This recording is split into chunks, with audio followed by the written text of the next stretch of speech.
Innal hamdalillah nahmaduhu wa nasta'inuhu wa nastaghfiruh wa na'udzu billahi min syururi anfusina min sayyiati a'malina man yahdihillahu fala mudhillalah wa man yudlil fala hadiyalah. Asyhadu an la ilaha illallah wahdahu la syarikalah wa asyhadu anna Muhammadan abduhu wa rasuluhul ladzi la nabiyya wa la rasula ba'dah. Sallallahu wasallam alaihi wa ala alihi wa sahbihi wa man tabi'ahum bi ihsan, amma ba'd.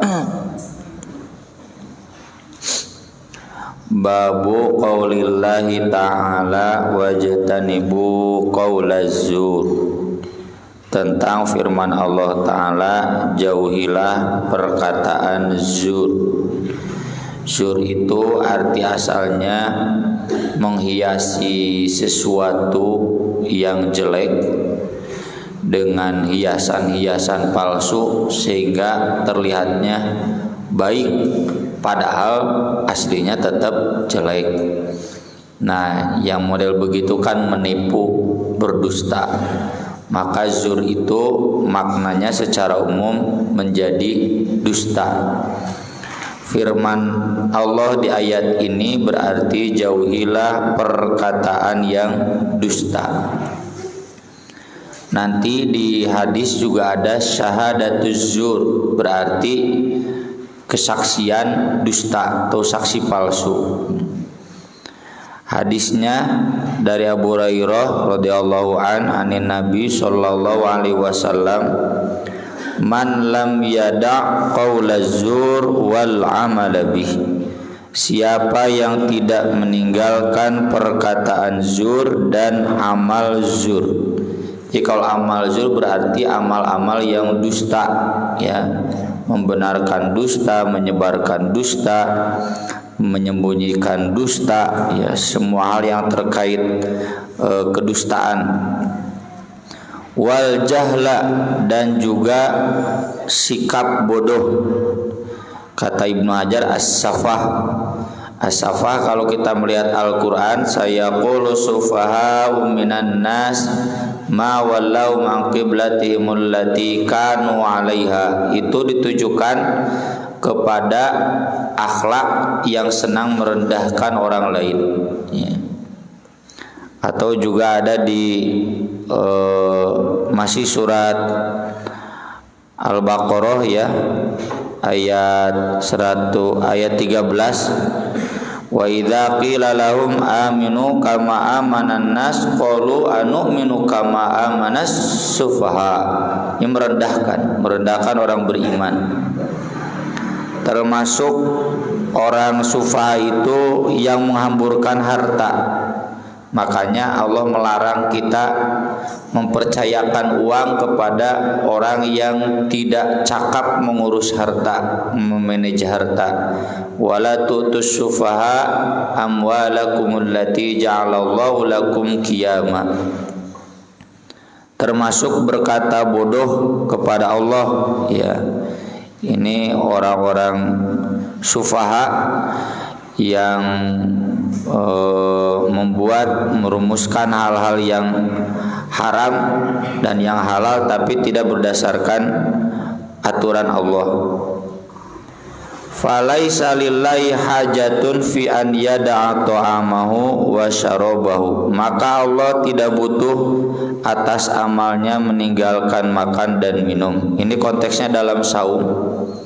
Tentu yang dimaksud Allah itu tidak butuh, ya. Innallaha la ghaniyyun 'anil 'alamin.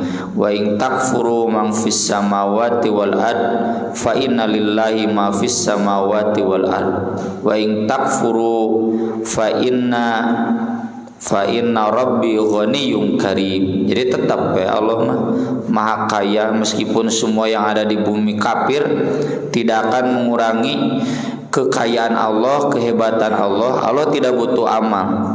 Cuma di sini disebutkan secara khusus berarti Allah tidak akan menerima amal saumnya. Berarti semua amal ibadah kalau kita masih hidup dengan zur, baik perkataan, baik perbuatan, maka itu akan menyebabkan amal-amal ibadah tidak akan diterima. Perbuatan zur yang banyak disinggung dalam Al-Quran, perbuatan orang munafik, ya. Mereka ngaku kalau begini begitu akan ikut jihad, tapi gisdarna jihad mereka kemudian tidak ikut. Makanya Allah murka, kabura maqtan indallah an taqulu ma la taf'alun. Loba ngomong, loba janji, dan biasanya nu loba hutang itu ya, nu loba hutang pasti loba janji ya. Hutang ka saha? Hutang ka sawe, hutang ka pasantren, hutang ka masjid. Nah, eta orang-orang yang banyak hutang itu salatnya mau diterima. Atau cenah Ustaz moal salat, mun teu salat berarti doraka. Kan amal itu bertingkat ya. Mulai dari amal pembebas dosa, yang kedua amal menghapus dosa, yang ketiga mendatangkan pahala. Nah, ini kalau ingin berkualitas ya imanan wahtisaban ghufira lahu ma taqaddama min dzanbi. Kita sholatnya diterima atau tidak belum tentu, ngan minimal teu doraka ya, minimal teu doraka. Ngan lamun tuluy-tuluyan kieu berarti nya minimalis jelema pedit. Cenah minimal teu doraka, minimal teu doraka. Itu orang munafik kan begitu. Minimal salat, minimal kelihatan oleh orang lain salat, yuraun ya ria. Yang kedua, amal itu menghapus dosa. Yang ketiga, da dosa geus beak berarti menambah pahala. Apakah menambah pahala tidak otomatis menambah pahala? Ya dina hadisna kan dina Al-Qur'an, innal hasanat yudhibnas sayyiat. Amal baik kita itu tujuannya buat menghapus dulu amal jelek.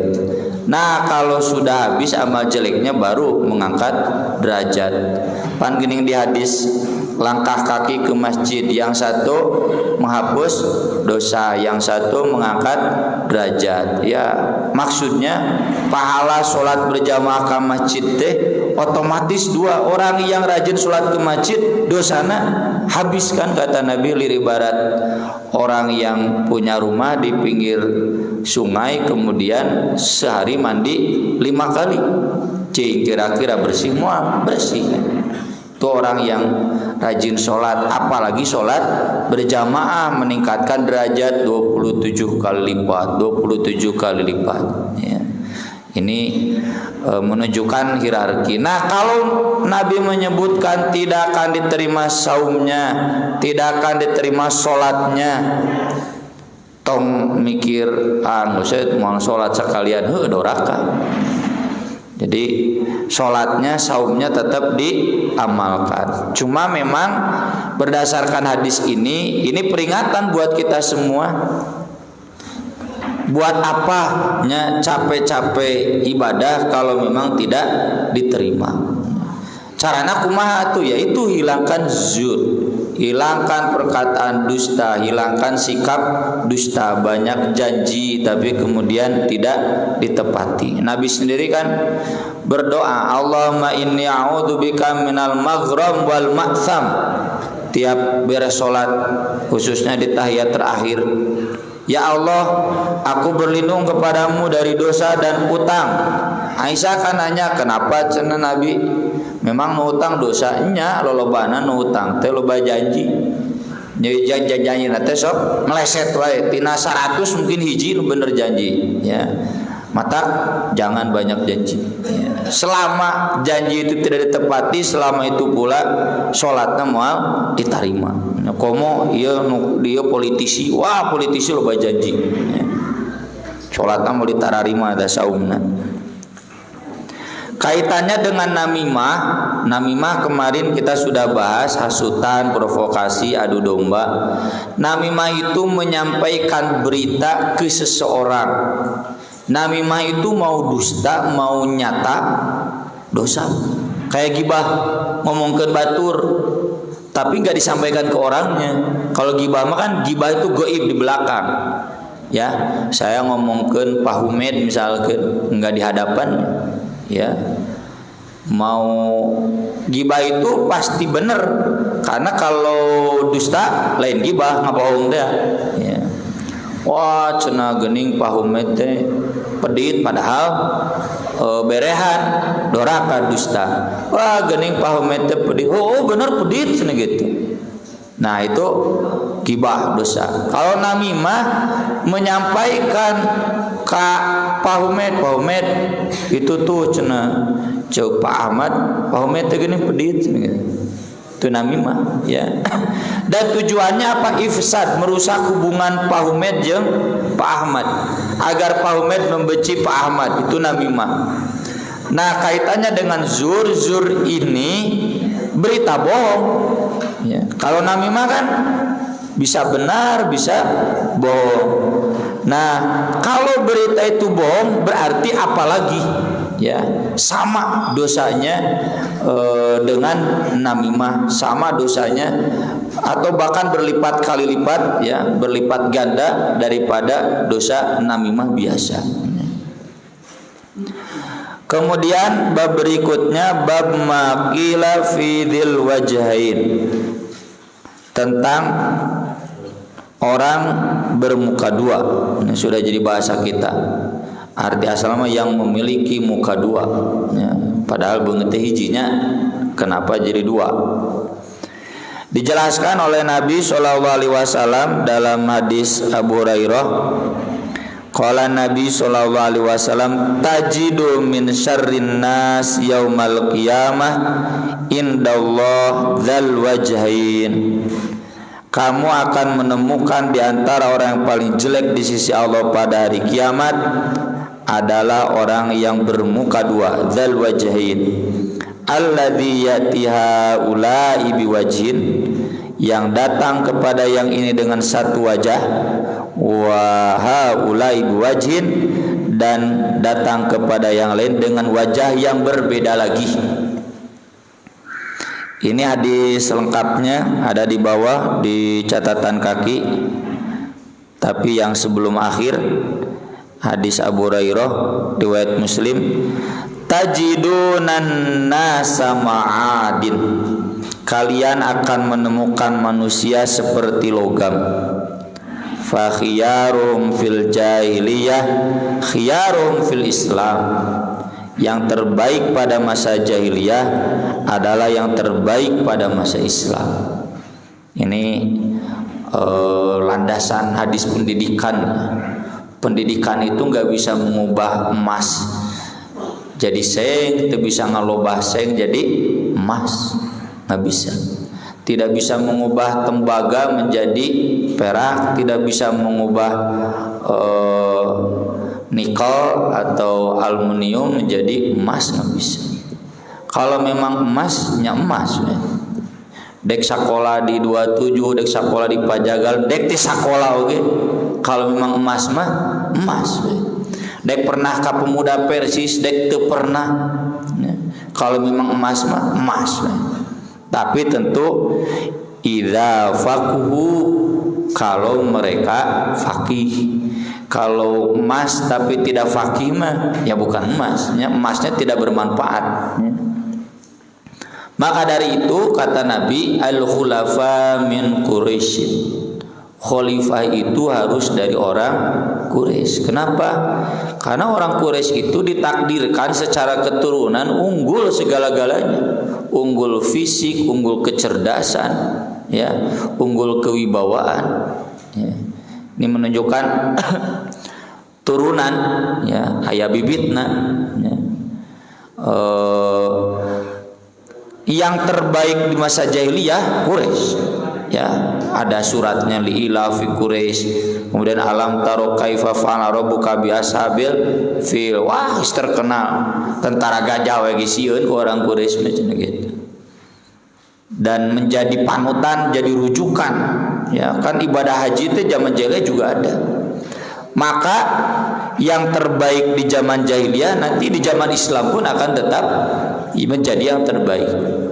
Berarti anu seng nya seng we nya najan sakola ka Inggris oge gitu, najan sakola ka Mesir nya tong sok nyalahkeun, wah cenah ieu sakola ka Mesir sakola ka Madinah geuning kieu. Da pendidikan mah kumaha bahanna ai emas mah nyemas we najan teh sakola oge gitu. Nah cenah ieu lulusan Pajagalan, lulusan Pasaren 27 teh kieu, tah eta teu ngarti hadis teh nya. Teu ngarti kanu teori pendidikan Islam. Dan ini orang tua juga kudu gitu banyak bu, jangan menuntut lebih. Wah cenah ieu sakolakeun ka Pasaren 27 ke palaliter moal anggar anu pinter mah pinter, bodoh-bodoh ngan meureun teu bodoh teuing. Ngan meureun mun pinter-pinternya tersalurkan meureun gitu. Lamun anu telat ya teu telat teuing gitu. Enggak bisa mengubah logam. Wa tajiduna min khairin nas fi hadzal amri aqrahuhum lau qabla an yaqwafi. Dan kamu akan menemukan di antara orang yang terbaik dalam urusan agama ini adalah orang yang paling membencinya sebelum ia masuk ke dalamnya, lalu sesudah masuk Islam pangbelana. Ini kalau dalam Al-Quran naon idfa wala tastawil hasanatu walas sayyi'ah idfa billati hiya ahsan fa idzal ladzi bainaka wa bainahu adawatun ka'annahu waliyyun hamim. Nu asalna musuhan jadi teman setia yang dekat. Contohnya siapa? Umar bin Khattab. Ya, Umar bin Khattab itu sebelum masuk Islam penjahat. Ya, Sumamah bin Utsal, tokoh Yaman, sebelum masuk Islam itu penjahat. Tapi sesudah masuk Islam dia menjadi orang yang paling membela Islam, itu orang terbaik. Ini salah satu wujud logam deh. Ya. Kalau memang sebelumnya emas berkualitas dalam permusuhannya, nanti juga sesudah masuk berkualitas dalam pertemanannya. Ya. Ari memang memena lain emas mah nya can asup anggota kitu geus asup anggota kitu we. Tapi minimal tadi idza faqhu yang membedakannya nanti fikih. Jadi tetap bukan modalnya tapi fikihnya. Man yuridillahu bi khairan yufaqihu fiddin. Meski ini seng ari fikih mah lebih mulia daripada emas anu teu fikih ya. Orang cerdas, orang kaya, orang hebat tapi henteu fikih jelek we tetep. Tapi orang yang terbatas IQ-nya, terbatas fisiknya, terbatas kekayaannya, ya. Tapi kalau fikih baik, itu maksud man yuridillahu bi khairan yufaqihu fiddin. Cuma kalau orang fikih itu juga emas, gitu itu yang terbaik nu dipihoyongkeun ku urang sadaya. Ngan hese nu nyiptakeun emas teh nya Allah. Ya. Bibit-bibitnya. Nah, tugas kita para pendidik ini menyemai fikih, menyemai kebaikan. Tapi masalah jadi dengan maksimal atau tidak tetap aya bibit ti Allah. Nah, itulah diantara maksud firman Allah, wallahu khalaqakum wa ma ta'malun. Allah yang menciptakan kalian dan amal kalian. Karena sebagian amal diwujudkan oleh manusia, sebagiannya lagi ciptaan Allah. Ya, usaha cenah ieu pun anak netip ka dieu ngarah pinter, mutu najro hate nya teu bisa atuh Bu. Pinter mah aya takdirna ti Allah, usaha boro-boro anak batur, anak sorangan we gitu bisa. Dipinterkeun yang bener teu bisa. Itu ada wilayah Allah, aya wilayah urang. Nah, wilayah kita ini fikihnya. Itulah kenapa jargon pendidikan Persis tafaqquh fiddin. Nya lamun misalkan dia bibitna alus, mun bahasa Usaramat Najib mah pajagalan teh cenah alusna teh hiji. Naon Ustaz? Barudakna cenah SMA 3 cenah gitu. Barudakna cenah pajagalan SMA 3. Naon Ustaz SMA? Cenah halus. Jadi kumaha ge halus we centih pajagalan. Saur saramat aja itu satu janten pimpinan pesantren di Ciganitri.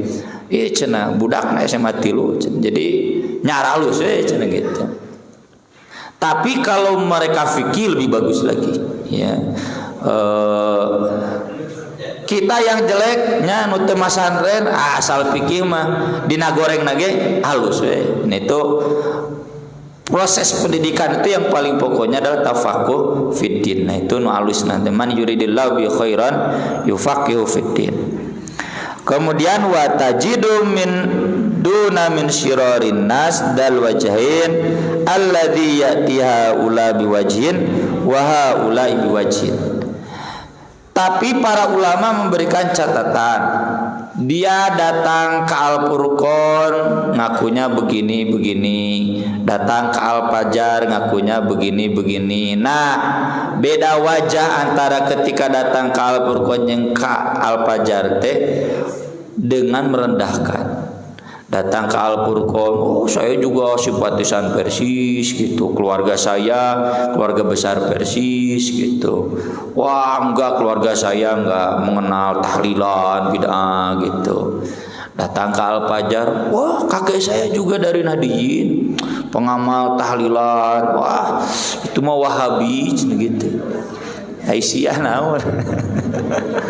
Saya datang gitu, politisi biasanya gitu. Ya, datang ke Persis, wah ngaku-ngaku keluarga Persis. Datang ke NU ngaku-ngaku keluarga NU. Jadi ini orang yang kesini datang pakai wajah ini, ke sana pakai wajah yang lain. Tapi dengan berbohong, dengan merendahkan orang lain. Tapi kalau kita datang ke sini dengan wajah yang ini, datang ke sana dengan wajah yang itu, cuma tidak merendahkan. Nah, ini mah kata para ulama mamduh, ya mahmud, terpuji. Maka dari itu saya tulis di sana hadisnya di footnote yang paling atas, laisal kadzdzab alladzi yusliu bainan nas fayanmi khairan aw yaqulu khairan. Bukan termasuk pendusta orang yang mendamaikan di antara orang-orang. Yanmi khairan, dia hanya menyebarkan. Yanmi itu menumbuhkan, menaburkan, menyebarkan kebaikan. Aw yaqulu khairan, atau berkata kebaikan. Datang ke Al-Furqan, oh iya, Quran Sunnah itu ideologi kita, ya. Kita tidak boleh bid'ah, kita tidak harus menegakkan sunnah, ya. Tapi ya yang lain juga hakikatnya menegakkan sunnah, cuma beda dikit di sini kita nanti cari bagaimana titik mempertemukannya. Datang ke Al-Fajar, datang ke Al-Muqtadi dengan wajah yang iya, ini kita harus memperjuangkan Islam, kita harus angkat khazanah para ulama. Panari di Nahdiyin mah yang dahulukannya ulama, yang memang begitu, ya. Quran Sunnah itu kita sesuaikan dengan ajaran para ulama, karena para ulama ini paling memahami. Tapi kita juga jangan menilai bahwa mereka yang mengkaji Quran Sunnah itu merendahkan ulama. Enggak ada Wahabi, semuanya Ahlus Sunnah wal Jamaah. Ini kan datang ke sini pakai wajah ini, datang ke sana pakai wajah itu, menyesuaikan diri, ya. Tapi tidak dengan merendahkan, hanya menebar kebaikan. Yang begini mah bukan kadzdzab, bukan dzil wajahin. Dzil wajahin itu kan intinya culas, ya, penipu. Nah, kalau yang begitu itu bukan penipu, justru itu yang semangat islahnya tinggi, berarti kadar keimanannya tinggi. Karena innamal mu'minuna ikhwah fa aslihu baina akhwaikum wattaqullah la'allakum turhamun. Orang yang seperti ini yang layak dapat gelar atqa. Inna akramakum indallahi atqakum. Yang hidupnya meskipun syu'uba wa qabaila lita'arufu, ya, DKP Persis, DKNU, DKPKS, DKPDIP, selama muslim mampu lita'arufu, mampu mengenali kebaikannya, mampu menjauhi dari keburukannya, dan semangatnya semangat islah. Ya, tayo teori persatuan Islam teh. Ya. Bagaimana kita mempersatukan Islam dalam koridor Quran dan Sunnah. Yang Quran Sunnah itu dari dulu sudah ada 4 madhab. Dalam fikih yang dari dulu sudah ada 2 madhab. Dalam akidah salaf jeung kholaf. Ya, Ibnu Hajar tidak saling menafikan. Para ulama enggak ada yang saling menafikan, tapi mempersatukan. Arif orangnya, lita'arufu. Nah, yang begini nih susah, ya. Makanya inna akramakum indallahi atqakum. Yang begini mah bukan termasuk dil wajahin. Orang yang man kana lahu wajhani fid dunya kana lahu yaumal qiyamah lisanani minnar. Orang yang memiliki 2 wajah di dunia, nanti di akhirat dia akan memiliki 2 lisan dari neraka. Ini menjadi penegasan tafsirnya, ya. Tafsirnya gimana? Karena ada 2 penafsiran. Ada yang menjelaskan maksud 2 wajah itu ketika nyata dia beramal, ketika tidak nyata bersembunyi dia tidak beramal. Eta maria, ya. Bukan dil wajahin. Dil wajahin mah yang memang ngomongnya beda.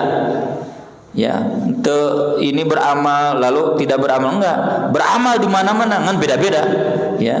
Dan semuanya dusta. Ya. Maka dari itu di hadisnya nanti dia akan punya 2 lidah, tapi lidahnya semuanya api neraka terbakar. Nah, karena suka ngomong beda-beda, kesini wah muji-mujinya, ngadetkeun itu, pas ka ditu muji ka dieu, merendahkan yang itu. Nanti datang lagi ke sana, muji lagi, wah merendahkan. Baheula keur zaman Pak SBY, wah dipuji-puji Pak SBY, jadi gogoreng PDIP teh. Ya. Pak SBY menjelang akhir pindah, ya. Ka PDIP puji-puji Bapak Jokowi teh. Ya, kritik pemerintah memehna. Saya teh teu kudu beja-beja. Para politisi negara itu. Jadi akhlak yang seperti ini adalah dil wajahin. Maka dari itu di hadis berikutnya di halaman 2 masih di catatan kaki, Ibnu Umar mengingatkan ini biasanya akhlak begini orang yang terlalu dekat dengan kekuasaan pasti karena itu, karena terbawa arus, ya. Dia nggak punya sikap kemandirian karena hidupnya bergantung dari kekuasaan orang lain, bergantung dari penghidupan orang lain. Maka dia ingin selalu menyenangkan semua pihak dan merendahkan musuhnya. Nah, ini tadi mah tidak ada musuh, ya. Ya kecuali benar-benar musuh orang kafir.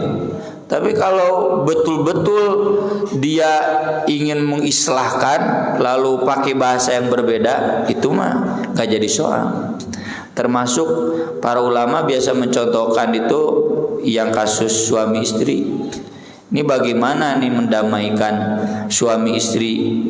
Kan itu harus ada bumbu-bumbunya, tapi bukan bumbu dusta. Datang ke suami yang sudah menalak istrinya, Kang, dah sebenarnya nama si eteh teh masih cinta sama akang. Bari can ngobrol si eteh nanti gitu. Tapi kan udah pasti, nya pasti cinta masih kena aya, ngan aya gede geuleuhna gitu. Cinta sebenarnya si eteh masih cinta ke akang. Ya masih ingin bersama. Kenapa bilang ingin bersama? Ya sok dah hati kecil mah mending bersatu mending berpisah. Mending bersatu. Terus datang ke si etehnya teh, si akang teh sama masih cinta sama teteh. Kalau masih terbuka hati, masih pingin bersatu lagi, nah itu mengislahkan. Itu bukan til wajahin. Ya, karena fayan mi khairon au yaqulu khairon. Biasanya til wajahin itu yang terikat dengan kekuasaan.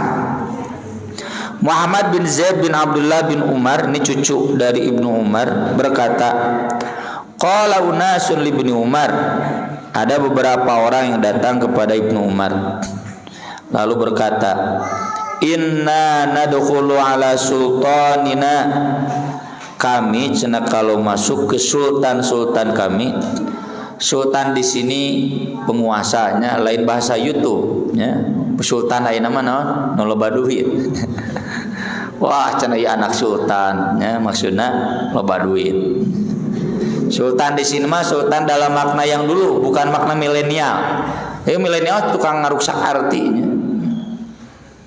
Fanaqulu lahum khilafa ma natakallamu idza kharajna min indihim. Maka kami berkata di hadapan mereka berbeda dengan apa yang kami katakan ketika kami di luar. Ari pas Bapak Presiden Jokowi datang mah manut muji. Nah geus eueuh dipayok tanu kitu di wajah teh. Jadi cenah usah kudu kumaha nya mun moyok sing konsisten. Mun muji. Tapi tentu bukan berarti muji kabeh, moyok kabeh. Atuh eta mah nya nu tadi teh moal disebut-sebutkeun ngaranna nya. Balau kerja Pak SBY, wah SBY banget. Ayeuna Jokowi banget gitu. Makanya di sini kita jangan hidup banyak dusta. Jangan ada dusta di antara kita, capek. Kalau memang Jokowi bagus, puji. Kalau memang Jokowi jelek, tapek goreng teman gitu. Jangan semua yang datang dari Bapak Jokowi goreng kabeh. Itu orang pendusta. Jangan semua yang datang dari Presiden alus kabeh nu goreng di alus-alus gitu. Yang datang dari NU goreng kabeh nu alus ge digoreng-goreng. Mengapa kita hidup dalam dusta, ripuh? Ya. Susah ke di akhirat, susah di dunia, susah. Orang yang seperti ini nanti cari muka orang. Datang ke dia kieu ngomongna, datang ke ditu kitu ngomongna. Kayak orang yang punya dua dunungan, ya, dua majikan. Ieu majikanna berseteru. Ka dia butuh nya proyekna, ka ditu butuh proyekna. Pasti jadi di wajah ya. Coba kalau jujur ya, Pak Haji teh bagus Pak Haji begini, tapi kalau bisnis begini kurang bagus Pak Haji. Wah, nggak sama negara itu baik. Daripada enak kurang dipuji-puji tuluy ngarah menang proyek kali itu muji-muji itu ngagoreng iya. Udah cilaka di dunia, cilaka di akhirat. Maka kata Ibnu Umar, kunna na'udduha nifaqan. Kami mengategorikan orang yang seperti itu orang munafik. Itu munafik ya. Lihatlah Pak Kiai Anwar Abbas no sok ngeritik Jokowi teh. Orang Muhammadiyah, wakil ketua MUI. Beliau muji ya, ngeritik najan dihareupeun Bapak Presiden Jokowi. Ya, kalau mental kita hareupeun pejabat muji eueuh ngeritikna ta eta dilwajahin. Soalna kalau geus eueuh ngeritik dilwajahin. Dosa, doraka, bohong, hidupnya penuh culas yang seperti itu. Jadi kalau memang layak pujian, puji apa adanya, ya. Jujur kita menilai seseorang, baiknya, jeleknya. Tapi bukan berarti jeleknya untuk diumbar-umbar, enggak. Kan kejelekan orang lain itu untuk ditutupi. Maksudnya puji baiknya, jeleknya jangan diakui gitu. Lain artinya aku diumbar-umbar, ya. Kita mengomentari pemerintah tuh pas datang pemerintahna tong jauh-jauh wali kota atau misalkan gubernur nah PP bahasana teh alus muji ya. Nggak ada kritikan. Harusnya seperti Pak Anwar Abbas, seperti orang-orang Muhammadiyah kuduna ngeritik we. Bisi tadi sumbang baik teu butuh sumbangan ya. Justru pemerintah nu hayang nyumbang ka Muhammadiyah, ka NU, lamun teu nyumbang teh bisi sieun pemerintah. Nah ini harus punya daya jual yang tinggi. Namun tidak punya sikap itu dilwajen jelek selamanya. Jelek di dunia, jelek di akhirat. Dan termasuk punya dua wajah juga akhlak mudaroh. Mudaroh sudah kita bahas dulu hadisnya. ada penjahat, tokoh orang Arab kafir gunung, orang Arab gunung kafir gitunya. Tamu, assalamualaikum. Kata Nabi ke Aisyah, bisa akhul ashiro, tuh orang jahat. Maksudnya ngasih tahu ke Aisyah, hati-hati kalau ada orang itu orang jahat, tokoh kafir. Pas bertemu Nabi bertatap muka, ala nalahul qaul, lembut menyambut tamu apa adanya sampai pulangnya lagi. Nah, ketika pulang Aisyah kan nanya, nah acan Nabi tadi Nabi bilang bisa ahul asyiro, tapi Nabi santun ke orang itu. Kata Nabi SAW, orang yang paling jelek manzilatan yaumal qiyamah man tarokahun nas ittiqo afushi, orang yang ditinggalkan orang lain karena seketna kejahatan lidahnya. Itu Nabi bukan dilwajahin, bukan. Nabi mengamalkan akhlak mulia dalam hal menyambut tamu kepada siapa saja. Dan karena memang kritikan harita, Nabi tidak mengkritik, biasa saja, ya. Tapi kalau memang ada kritikan harita, Nabi tarik tanggung-tanggung, bahkan kadang Nabi ngadadak ceramah untuk mengkritik, menjelaskan kritik. Ya. Jadi kalau kita baik kepada semua orang, mau orang yang kita suka, orang yang kita benci, itu bukan dilwajahin, itu akhlak mulia. Dilwajahin mah tadi yang mengadu domba, ada unsur namimah, ya. Datang ke sini muji ini, menjelek-jelekan itu. Datang ke situ memuji itu, menjelek-jelekan ini. Nah, itu dilwajahin. Tapi kalau kita berbuat baik, datang misalkan ke sini Bapak Wali Kota, Presiden Jokowi, lalu kita menyambut dengan baik, memang harusnya begitu, ya. Tapi kalau misalkan cek Bapak Jokowi, silakan, saya butuh masukan dari rakyat saya, tak kesempatan, habak we. Naon? Itu jadi tong, wah, udah diberi kesempatan ke Bapak Presidennya, silakan, saya butuh masukan dari rakyat. KBW di awal ke akhir teh muji, piraku gorengna presidennya, aneh. Jadi harus dibedakan di mana kita wilayah dilwajahin yang haram, mana mudaroh yang wajib, ya. Kemudian islah yang wajib, itu beda-beda tipis. Kemudian yang terakhir di halaman 2 di atas, bab man akhbaro sahibahu bima yuqalu fi. Ibnu Mas'ud menjelaskan, qasama Rasulullah sallallahu alaihi wasallam kismatan. Rasulullah sallallahu alaihi wasallam membagikan satu pembagian ghanimah sesudah perang Hunain. Itu sapaketnya, Fathu Makkah, teras Hunain, teras Taif, sepaket teh. Nah, dibagikan hartanya bareng. Saya tulis di footnote di nomor 5, yang diberi ini kurang lebih ada 40 orang, semuanya tokoh-tokoh kafir dan mantan kafir. Dan diberinya 100 onta lagi. Abu Sufyan diberi 100 unta, Suhail bin Amr 100 unta, Sofwan bin Umayyah, Al-Aqra bin Abis Uyainah bin Hisan. Padahal ini mantan-mantan penjahat, dikasih 100 onta ku Nabi. Sementara orang Ansor dan Muhajirin yang ikut perang dengan Nabi di awal itu diberi sama sekali. Wah, iya mah mun kasar namanya Ustad Husni nya, hari anggota nu heubeul diri barere, hari anggota nu anyar jol bro-broan dibere 100 kilo misalkan beas teh nya, nepikeun kana lapon ka Haji Heri kirim cenah ka anu 100 kilo. Hari anggota nu mara rizki di dieu teu dibere, sok nyeri hate moal anggota mun aya usah dina pasti kan sakit pagi tuh bakalan ada demo pan masih sakit hatinya lumrah sahabat teh. Aduh cenah Nabi teh gimana cenah, kayak tidak ikhlas saja cenah membagi teh, apa ini Nabi cari muka cenah gitu. Terdengar oleh Ibnu Mas'ud, Kemudian dilaporkan ke Rasul.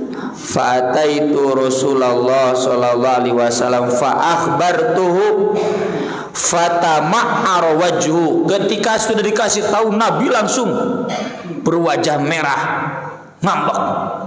Saur Nabi, rahimallahu Musa laqad udhiya bi aktsara min hadza fasabaru. Sungguh Allah merahmati Nabi Musa, sering disakiti lebih dari ini tapi dia mampu sabar. Sampai ada ayatnya ya. Wa idz qala Musa liqaumihi lima tu'dzunani wa qad ta'lamuna anni rasulullahi ilaikum. Ya. Nah, Nabi ketika disakiti dek ngambek, ingat ke Nabi Musa. Can Nabi Musa ge leuwih parah hati kieu, sabar, masa saya nggak bisa sabar. Nabi tidak marah ke Ibnu Mas'ud yang memberitahukan, meskipun Ibnu Mas'ud berkata dalam hati, aduh cenah apal kieu mah dibejakeun. Apal pi ngambekeun mah moal cenah tidak akan dikasih tahu. Tapi udah terlanjur. Nabi tidak marah ke Ibnu Mas'ud, tapi marah ke sahabat-sahabat Ansor. Cuma marah pimpinan itu kalau ke anggota yang memang enggak tahu, si ingat ya ke Nabi Muhammad ya ke Nabi Musa. Leuwih ti kitu ya harus sabar, ditahan. Jadi wajah merah itu bukan mau dek ngamuda ke, justru nahan keambek sampai merah wajahnya. Tapi kemudian turun. Nah, ini yang namanya hilmun. Ya, hilmi teh kudu kitu. Halim, orang yang halim itu orang yang mampu mengendalikan amarah, yang tadinya harusnya marah kemudian jadi tidak marah. Apa yang Nabi lakukan? Dipanggil orang Ansor. Kalian yang ngomong begitu, kata orang-orang Ansor, bukan kami, itu cenah orang Ansor yang baru masuk Islam. Dalam riwayat lain cek orang Ansor teh perangna maranehna cenah anu maehan dulur urang, nah maranehna nu dibere lain urang gitu. Kita yang perang, keluarga kita yang habis dibunuh mereka, kenapa mereka yang dikasihnya gitu? Kan secara logika mah artinya, tapi tetap salah. Salahnya gimana? Karena suudon ke pemimpin. Nah, di sini pentingnya ya pemimpin itu amr ditaati teh dalam semua. Si husnudon we ka usadusni teh Pak. Tang sekolah bah protes husnudon ya. Gak mungkin biraku usadusni usad rosa di dieu pagi tin roda ya menghendaki yang jelek. Atuh mau ngayakeun rih lah bagitnya. Ingin yang terbaik. Kalau ada hal yang jelek tetong waka celetuk untuk tabayun. Dan pemimpin juga menghadapi celetukan anggotana, bawa ka gede amuk saya ta cenah ngomong bawa ka dieu. Nggak begitu. Datang kalian yang ngomong begitu dengan tenang. Oh cenah ya Nabi itu cenah itu orang-orang Ansor yang baru masuk Islam. Maka Nabi berceramah. Dalam riwayat lain, saya tidak kasih orang yang saya tidak kasih karena sudah percaya pada keimanannya. Saya ngasih mereka karena saya takut mereka dicampakkan ke dalam neraka. Mun teu dibere bisi murtad deui. Bisi rusak imana, maraneh mah teu dibere percaya.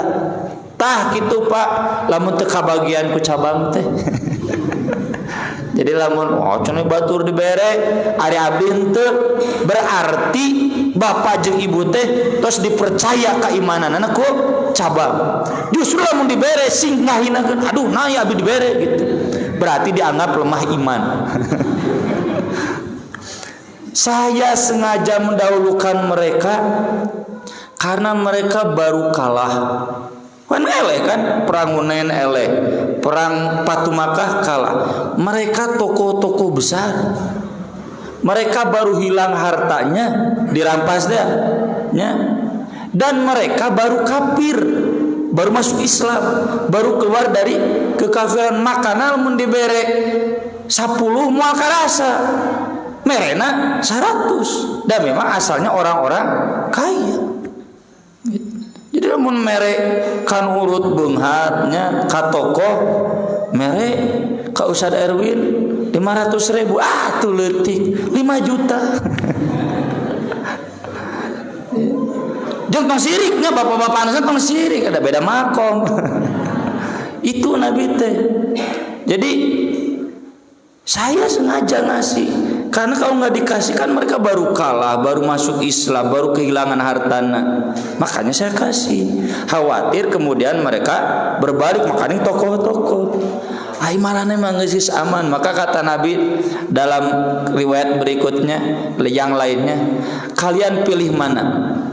Pilih seperti mereka pulang ke Makkah bawa harta, atau kalian pulang ke Madinah bawa Nabi. Regreg gitu kan. Ya, jadi ini pintarnya Nabi dalam komunikasi organisasi namanya memanage konflik. Hilmun itu penting. Pentingnya apa? Teu babari kasinggungan. Memanage emosi, memanage hati. Jadi teu wakaheula ngamak tapi dingin. Lalu bagaimana melakukan komunikasi yang baik? Pan dikitukeun mah atuh sanu teu regreg. Bapak bari dipasihan ku abdi tapi pahalana ngirangan. Nah, nya ceu sadusna teh atau menang teu dipasihan pahalana ageung. Wah. Itu kata gua jawaban. Kumaha kaimanan. Jadi kalian mau seperti mereka pulang bawa 100 unta atau mau pulang ke Madinah bawa Nabi? Mana menurut pilih kalian? Wah, reg. Nya cenah mending ke Madinah bawa Nabi. Ya, mereka mah beungar oge bawa Nabi gitu. Dan kemudian kata Nabi SAW masih saat itu, satajiduna usratan syadidatan fasbiru hatta talqawallaha wa rasulah sallallahu alaihi wasallam fa inni 'alal hud. Kalian sesudahku akan menemukan usrah. Usrah itu semangat duniawi, obsesi duniawi yang syadidah, yang berat. Sabar teh naon? Ini sabarnya sabar seperti umat Nabi Musa ka Qarun. Ya. Kan ketika tetangga-tetangga Qarun, ya laita lana mithla ma utiya Qarun innahu ladzu adzin azim. Duh, cenah mun saya kaya seperti si Qarun. Bagaimana kata umat Nabi Musa berilmu? Qala alladzina utul ilm wailakum thawabullahi khairun liman amana wa amila sholihan. Celaka kamu. Kenapa kamu masih kabita kuno beunghar? Masih ingin menjadi orang kaya? Ganjaran Allah lebih baik bagi kalian. Wa mayulaqaha illa sabirun. Enggak bisa dapat sifat begitu kecuali orang-orang yang sabar. Sabar apa? Sabar dengan yang dimiliki, sabar tidak punya obsesi duniawi yang berlebihan. Makanya kata Nabi, nanti kalian akan merasakan masyarakat, wah obsesi duniawina tinggi kan duniawi teh. Ya. Nggak usah kita bahas lagi. Cenah usah teu menang beungar, wajib beungar mah. Teu beungar moal beres pasantren. Ya. Tapi ini yang dimaksud usrotan itu nafsu duniawi terus, ingin status sosial pang beungarna. Ai sodako anger leutik. Atau tara. Ini usroh. Kata Nabi, sabar kalian. Apa maksud sabar? Tongka bawakeun. Ya. Sekarang nafsu duniawi geus kabarudak leutik. Kemarin saya di kelas 2 sanawe ditanya, Ustaz, kalau cari uang dari game online boleh enggak? Maneh budaknya geus bisaan dengan duit. Peluangnya sekarang di mana-mana uang. Ya boleh kalau memang tujuannya buat disodakohkan, tapi usroh. Lalu masih di kelas 2 sana ya kemarin Ustaz cenah hukum trading kumaha lah teu mah jual beli nu eueuh oraka. MUI juga sudah melakukan fatwa. Ace teh mana arapal trading di mana? Eta cenah game online sok aya iklan trading. Itu jadi anak-anak sekarang sudah mudah ya dengan usroh syadidah. Kata Nabi, fasbiru, sabar, jangan terbawa obsesi itu. Lalu kata Anas bin Malik, qala Anasun falam yasbiru. Kata Anas, ternyata mayoritas masyarakat di masa awal kecuali sahabat, mereka tidak mampu sabar. Generasi awal wae teu mampu sabar, kemudian generasi hayu. Generasi awal rusak yang rusaknya ya, bukan sahabat artinya rusak tabiin. Sahabat tabiin mah aman, tapi terbunuhnya Utsman, terbunuhnya Ali, perebutan khalifah, kekuasaan sampai berdarah-darah, itu semua karena uthroh syadidah, nafsu duniawi yang terlalu tinggi, hayang menang, hayang unggul, itu sabar ya. Dan faktanya zaman itu gagal, banyak yang tidak sabar, apalagi zaman sekarang. Berarti zaman sekarang kita harus lebih sabar dibanding orang-orang dulu. Jangan sampai terjebak dalam sakit hati ketika tidak diberinya. Kok orang lain begitu saya begini, kok orang lain begitu saya begini. Itu berarti mental henteu sabar, bahaya. Aku qouli hadza wa astaghfirullah li wa lakum subhanakallahumma bihamdik asyhadu an la ilaha illa anta astaghfiruka wa atubu ilaik. Wassalatu wassalamu ala Rasulillah. Wassalamu alaikum warahmatullahi wabarakatuh.